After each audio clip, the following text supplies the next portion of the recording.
Doctor, hablando también acerca de los decretos emitidos, decretos que son importantes también para la ciudadanía ecuatoriana porque dejan de lado los beneficios que se daban a un sector en específico, a los más ricos. También dejan de lado estos beneficios que también eran aprovechados por el narco. Hablemos un poco de los subsidios, doctor. Creo que se está dando también un paso y un momento histórico en el Ecuador para quitar estos subsidios y empezar realmente a focalizar o realmente a cambiar esta redistribución de la riqueza y pues buscar otro mecanismo. ¿Qué opina usted, doctor, acerca de lo que está sucediendo y de las voces que ya han salido obviamente a defender al pueblo, pero realmente están defendiendo sus intereses? Creo que el psicoanálisis tiene una categoría de análisis que se llama la evocación. Entonces, si a usted le digo naranjas, usted piensa en el jugo de naranja. Y usted me dice subsidios, la idea que se me viene es el señor Issa. El señor Issa, el héroe de la lucha contra los subsidios. Y yo le pregunto, ¿y por qué defiendes los subsidios? Sabiendo que el subsidio beneficia a los ricos, a los que tienen autos de alta gama, a los que tienen casas con piscinas que calientan con el gas su piscina, a sabiendas de que el combustible barato y subsidiado por los ecuatorianos se va por la frontera a Perú, a Colombia, se va por cientos de pasos ilegales para los grupos terroristas, porque el combustible es un elemento adicional que con otros se procesa la cocaína. ¿Por qué?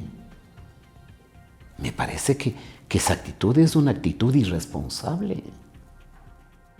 El gas yo sé que es un tema sensible y que no se puede tocar, porque de eso vive el pobre, a pesar de que el gas también sirve a los ricos, a los industriales y al contrabando. Yo sé que el precio del diésel por el momento no se debe topar.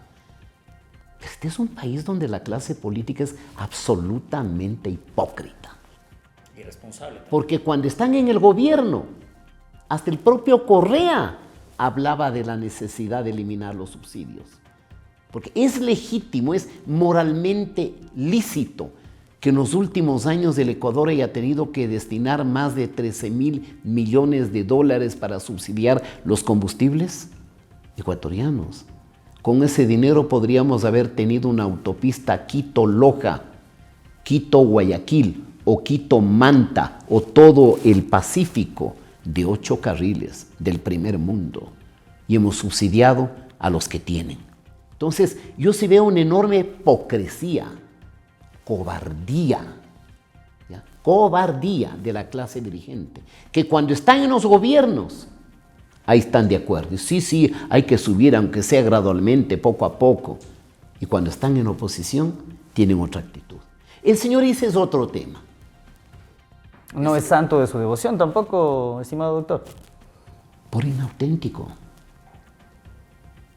Yo respeto a los indígenas, pero al señor Issa lo admiro por peligroso, por revoltoso, por terrorista, ¿sí? Porque vive del estallido. Yo en redes, ahora que usted me dice que estoy de tiktokero, le he desafiado que me responda unas preguntitas y no me las he hecho, ¿eh? Pero no le voy a dejar en paz, porque tengo información. Y lo digo públicamente. Hagamos que como que el señor Issa me está viendo y le digo, vea señor Issa, lo desafío. Sé candidato. Yo sé que en este momento te tiembla las piernas. Estás con soroche. Sí sabe lo que es este soroche, ¿no? La enfermedad de las alturas, ¿no? De las montañas, ¿ya? Estás temblando de miedo. ¿Sabe por qué? Porque él sabe que si es candidato no logra el 3%. Y le doy 2 datos. Luis Macas, este gran dirigente indígena, fue candidato a la presidencia del Ecuador en el 2006. Sacó el 2.9% de la votación. Antonio Vargas, presidente de la CONAIE, candidato presidencial en el 2002. ¿Sabe cuánto sacó de votación? Menos del 1%, 0.86. Y usted me dirá, Yacu Pérez sacó 18. Sí, claro, sin duda, no lo niego, así fue. Pero no le apoyó el señor Isa. Yacu Pérez no fue candidato de los indígenas. Fue un candidato que vendió las ideas, las propuestas de la juventud urbana. Los animales, yo soy animalista también, ¿ya?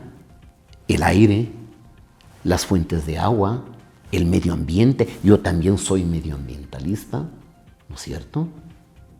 ¿Usted cree que por esa va a votar el 4% de la votación? No va a votar. Y se le termina el negocio, pero se le termina la lotería.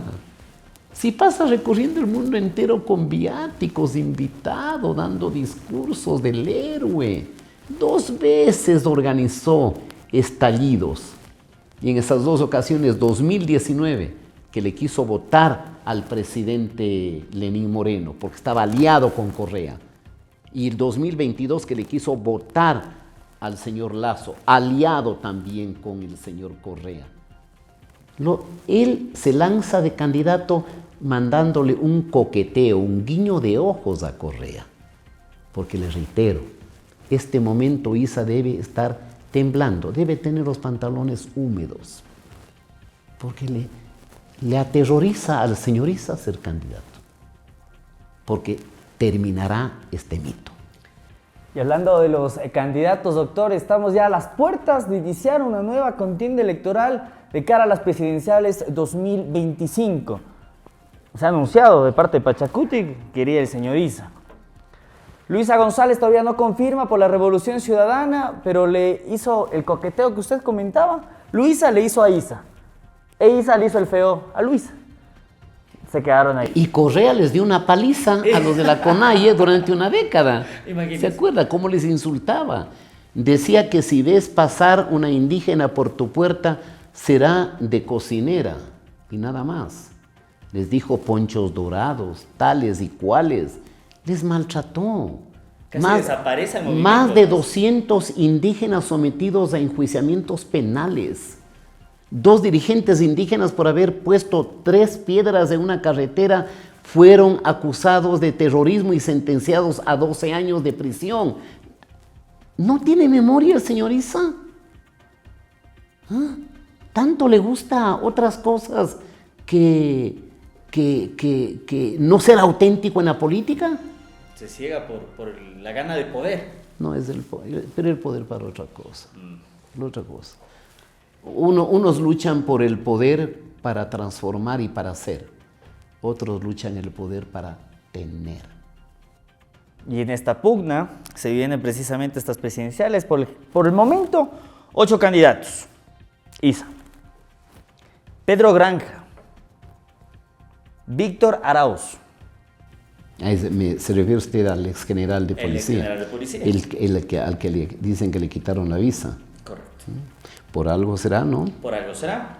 Andrea González Nader, Jorge Encalada, se habla del Partido Social Cristiano, posiblemente con Henry Kronfle, Luisa González con la Revolución Ciudadana y ADN con Daniel Noboa.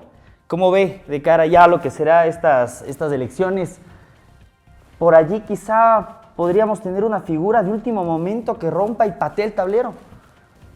No lo veo fácil, no lo veo fácil. Primero, siempre hemos tenido muchos candidatos. Creo que la única elección donde existieron solo 6 binomios fue la elección de 1978, 79, porque la elección de los diputados era en la segunda vuelta, ¿ya? Y en la primera vuelta los que perdieron fueron candidatos a diputados. Estuvo Jaime Hurtado, Rodrigo Borja, Otto Arazumena Gómez, Carlos Cularo Sena Morroy, Heinz Meller. Era un gran congreso, probablemente uno de los mejores. Habían otros también que no eran malos. En el Parlamento del 92, en el que yo fui una de las 4 veces que estaba en el Parlamento, fue un congreso bueno. Daba gusto, porque había gente que pensaba, había gente que sabía que había que utilizar el cerebro, que leía, que era educada, que era culta. no es la asamblea de hoy, que salvo honrosas excepciones que las hay, yo soy enemigo de las generalizaciones, hay un relevo generacional donde hay jóvenes con enorme talento, con mucha inteligencia, pero en cambio hay otritos que da vergüenza. Entonces, usted puede tener un escenario de fragmentación, probablemente 8 o 9 candidatos, porque, por ejemplo, ahí está Izquierda Democrática, que tendrá que definir qué hacer, está Suma, está Avanza, y algunos nombres que ni siquiera me acuerdo. Son como 17 partidos y movimientos. Pero ¿sabe qué? No hay que hacer tanta teoría como para formular como hipótesis, al menos la formulo yo, que difícilmente habrá un tercero con posibilidades de competir para la segunda vuelta. ¿Qué significa esto? Que yo advertiría que 70 a 80% de los votantes irá por los dos grandes candidatos. ¿Qué son, doctor? Que son, sin duda alguna, si se presenta el uno, Daniel Noboa. Diga usted que Daniel Noboa vaya a la campaña con un 45-50% de credibilidad, de reconocimiento, de apoyo, y que de eso saque el 41%. Y que el segundo, el correísmo, no llegue al 30%. Es probable que no haya segunda vuelta. Pero digamos que Noboa no saque el 40%, quede cerca, pero yo diría que es altamente probable que él quede primero en la primera vuelta. Yo ya creo que esta vez el correísmo no quedará primero en la primera vuelta. Está bien desgastado el correísmo. Y ya le hemos pillado que está con la mafia. Tiene que rendir cuentas del ruso. Porque está en purga, porque está en metástasis, ¿ya? La prefecta del Guayas, mujer inteligente, ha hecho un guince y un desplazamiento, ¿ya? El alcalde de Guayaquil actual del correísmo, que es un joven que tiene futuro, también le incomoda verle un Correa amargado, resentido, insultando, agrediendo. El alcalde de Quito no está tan bien, además de pintar las aceras y permitir que grafiteen el metro, está muy mal. Y si pretende utilizar la alcaldía a favor de Correa, está condenado, ¿no es cierto? Entonces, digamos que se va a producir una bipolarización, es decir, entre Noboa, que representa una nueva generación, y la candidatura de Correa. Obviamente hay otras figuras, ¿no es cierto? Usted tiene a Otto Sonnenhösler. Tendrá que pensar 2 o 3 veces si vale que se candidatice. Tiene la figura joven de Jean Topic. Ha dicho que no. Que era otra cosa si le gusta la política. Tiene a Henry Cucalón. Yo creo que es un joven preparado, un joven con ética. Él de pronto podría conformar una alianza grande, cosa que no es fácil en un país de políticos llenos de egoísmo, porque todo el mundo va a querer los puestos, y no necesariamente los que aspiran a los puestos de elección son los más capaces. Son los más hábiles, los más diestros, los que más utilizan la coyuntura. Los partidos ahora se alquilan, ¿no es cierto?, se arriendan, se venden, porque la paradoja del Ecuador es que tiene figuras y no tiene partidos, y tiene partidos sin figuras, por la crisis del sistema político. Gran crisis de la que son responsables también los partidos, y también responsable Correa, que destruyó el sistema de partidos en el Ecuador, porque él quería ser el único caudillo que cope la totalidad del escenario de la política nacional. Doctor Ramiro Rivera, le queremos agradecer muchísimo por su tiempo. Muchísimas gracias por brindarnos también cada una de sus reflexiones. Bueno, nos despedimos con un mensaje para el pueblo ecuatoriano. Se vendrán días mejores, estimado doctor. El Ecuador atraviesa este momento la mayor crisis de la historia reciente. La crisis del Ecuador es más grave este momento que la crisis del 99. Primero porque usted le dejaron un déficit fiscal del 5%, otro 5% de impagos, y tenemos un elemento que no teníamos hace 24 años, la presencia del narcotráfico, que ha logrado penetrar en el tejido institucional ecuatoriano. Entonces, mi mensaje sería a los ecuatorianos y sobre todo a quienes hacen liderazgo político, por favor, adviertan, señores, que el gran problema del Ecuador en este momento es la lucha contra el crimen organizado. Ese es el gran problema. Para eso debemos de estar unidos.